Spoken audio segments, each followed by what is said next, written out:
성가대의 귀한 찬양에 감사를 드립니다. 여러분 옆에 있는 분과 우리 같이 인사할까요? 해피 땡스기빙. 네, 복된 감사절입니다. 복된 감사절입니다. 네. 여러분 옆에 있는 분과 우리 같이 인사할까요? 우리가 여기 동산에서 귀한 과일 바구니들을 우리가 감사와 기쁨의 마음을 모아 준비해 주셨고, 또 특별히 우리가 교회 운영 사역위원과 또 환경미화팀에서 미화 사역팀에서 이렇게 또 아름답게 꾸며 주셨습니다. 이것이 참 우리의 기쁜 마음과 또 하나님께 대한 감사를 잘 표현하고 있는 것 같아 참 감사합니다.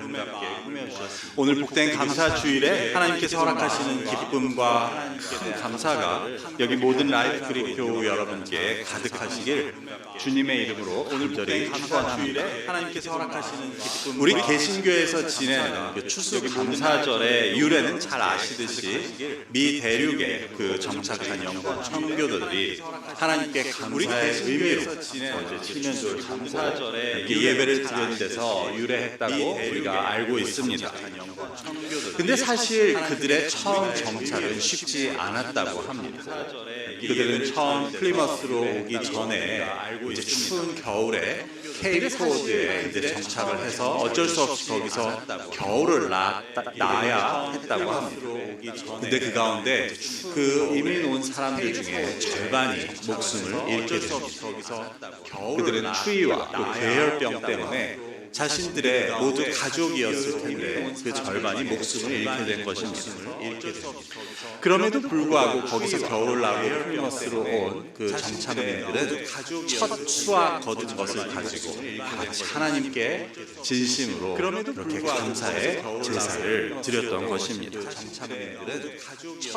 이 추수감사절의 성경적 유래라고 본다면 우리가 구약에 있는 이스라엘의 3대 절기에서부터 그 의미를 찾을 수 있을 것입니다. 이스라엘의 3대 절기는 6월절, 7칠절, 그리고 장막절 혹은 초막절이라고 할 수 있습니다.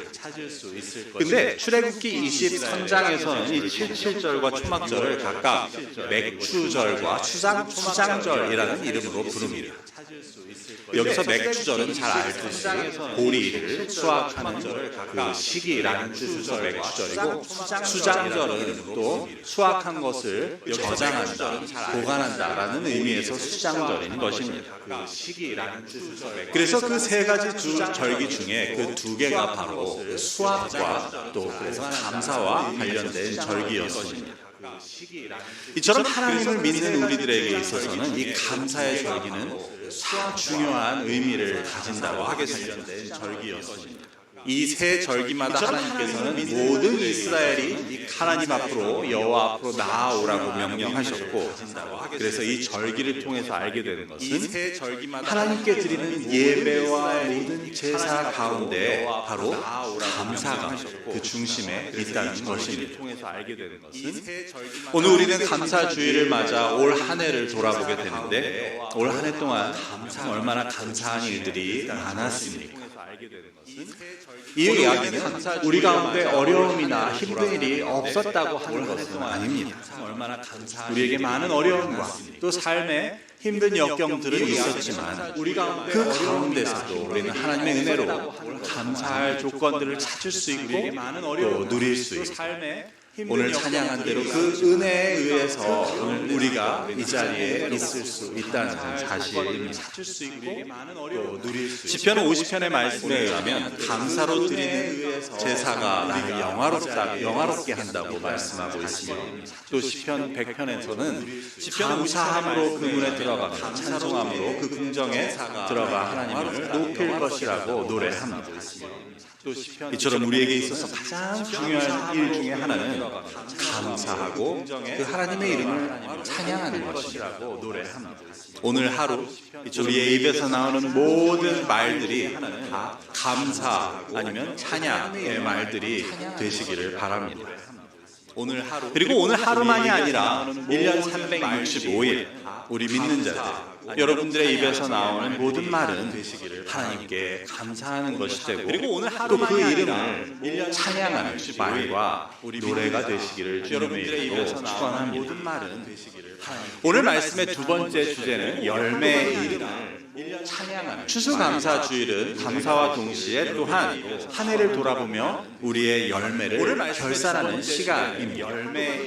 오늘 함께 읽은 마태복음 25장의 말씀은 여러분 잘 아시는 그 달란트의 비유입니다. 그런데 오늘은 이 구절에서 주목하고 싶은 것이 14절과 19절의 말씀입니다. 14절을 제가 먼저 읽어보겠습니다. 또 어떤 사람이 타국에 갈 때 그 종들을 불러 자기 소유를 맡긴과 같으니, 여기서 어떤 사람은 바로 하나님을 뜻하고 있으며, 또 그 종들은 타국에 갈 때 그 종들을 불러 자기 소유를 맡기고, 그래서 이 말씀은 하나님께서 우리에게 무언가를 맡기셨다는 것을 뜻합니다. 또 그 종들, 이 중에 혹시 그런 생각하실 분 계신가요? 하나님 저한테 뭘 맡기셨죠? 하나님께서 우리에게 무언가를 맡기셨죠. 여기서는 하나님께서 우리에게 맡기신 것이 달란트라는 뜻을 통해서 비유, 재능과 또 우리에게 주신 은사를 뜻할 수도 있지만, 사실은 하나님께서 우리에게 주신 것은 우리 삶의 모든 것을 포함합니다. 재능과 우리의 시간, 우리의 재물, 우리의 건강, 우리가 가진 자리, 우리가 가진 기회, 모든 것들을 하나님께서 우리에게 맡기신 것이란 사실입니다. 우리의 건강, 그런데 이처럼 하나님께서 우리에게 맡기셨다는 것은 무엇을 보여주냐면, 하나님께서는 그것을 가지고 우리가 감당할 일들을 결산할 시간이 또 오게 된다는 사실입니다. 그래서 오늘 19절의 말씀을 제가 읽어보면 이렇습니다. 오랜 후에 그 종들의 주인이 돌아와 그들과 결산할세. 그래서 즉 주인은 종에게 맡긴 것을 가지고 결산을 하게 됩니다. 오랜 후에 그 종들의 주인이 돌아와. 그래서 이 말씀은 하나님께서 우리에게 맡기신 것들, 즉 이 땅에서의 우리의 믿음의 삶을 가지고 우리와 하나님께서는 결산을 하시게 된다는 것을 보여준 것들, 바로 우리가 나중에 하나님 앞에 서게 되었을 때 그때 있게 될 결산을 하시게 된다는 것. 그래서 오늘 비유에 나온 대로 충성되게 최선을 다해서 하나님께서 나에게 맡기신 것을 가지고 하나님 원하신 일을 잘 감당하는 자들에게는 충성된 종이라는 칭찬과 또 내가 주인의 즐거움과 영광에 참여할 것이라는 은혜를 허락하시는 반면, 하나님이 나에게 주신 것을 가지고 게을리 아무 일도 하지 못한 자에게 어두운 데 처하여 쫓겨나게 될 것이라고 예수님께서는 말씀하십니다. 그런데 우리가 이 마지막 결산만 중요한 것이 아니고, 이 마지막 결산을 잘 하기 위해서는 매년 우리가 스스로 우리의 열매를 돌아볼 줄 아는 지혜가 필요합니다. 마지막 결산만 중요한 우리가 교회의 결산을 할 때도 두 달에 한 번씩 재직회를 통해서 그 두 달간의 살림을 결산하지 않습니까? 그렇게 우리가 두 달마다 해놓으면 연말에 가서 우리가 1년의 결산을 할 때 큰 문제가 없이 잘 할 수 있습니다. 그런데 우리가 두 달에 한 번씩 하는 것이 없이 만약에 1년 끝에 가서 한 번에 하다 보면 여기저기서 문제가 나올 수 있고, 그때는 그것을 해결하기 결코 쉽지 않습니다. 마찬가지로 지혜로운 자는 우리가 마지막에 하나님 앞에 서서 우리의 것을 가지고 하나님과 결산하기 이전에 매년 이 추수감사의 절기를 통해 지난 한 해 내가 가진 열매를 가지고 돌아보고 스스로 결산할 수 있는 자가 바로 지혜로운 자라는 이야기입니다. 내 삶의 열매를 확인하고 평가할 수 있다면 우리는 마지막 결산, 하나님 앞에 서는 결산에 있어서도 문제없이 하나님의 칭찬과 상을 누릴 수 있을 것입니다. 우리는 마지막 결산, 그런 의미에서 이 추수감사의 절기는 지난 한 해 우리의 믿음의 열매와 삶의 열매와 성령의 열매를 우리 모두가 스스로 확인해보는 시간이 되어야 합니다. 지혜로운 자는 이 감사의 절기를 나의 열매를 확인하는 기회로 삼는 사람이라는 것을 오늘 말씀은 가르쳐 줍니다. 지혜로운 자는 오늘 말씀의 마지막 주제는 희생입니다. 열매를 확인하는 오늘 읽은 요한복음 12장 24절의 말씀에서 예수님께서는 그러면 어떻게 하면 우리가 열매를 맺을 수 있는지 그 비결을 가르쳐 주시고 그것은 바로 한 알의 밀이 땅에 떨어져 죽으면 많은 열매를 맺지만 만약에 죽지 않고 그대로 있으면 그냥 한 알에 머물고 만다. 그것은 바로 즉 열매가 있을 수 없다는 말씀입니다. 열매를 맺지만 이 말씀 후에 예수님께서는 가장 먼저 본인이 본을 보이시며 땅에 떨어져 죽은 한 알의 열매가 한 알의 밀이 되십니다. 가장 먼저 그리고 예수님께서는 자신의 희생 그 십자가의 죽음을 통해서 엄청난 많은 열매를 맺게 되셨고 그 예수님의 십자가의 희생의 열매는 지금 이 순간도 세계 곳곳에서 맺혀지고 있는 것입니다. 많은 열매를 맺게 그래서 그 예수님을 따르는 자들 우리가 자기를 부인하고 십자가를 지는 그 희생을 통해서만이 우리가 열매를 맺을 수 있습니다. 그래서 그 예수님을 따르는 자들 나를 희생하지 않고는 나의 희생이 없이는 우리는 결코 열매를 맺을 수 없습니다.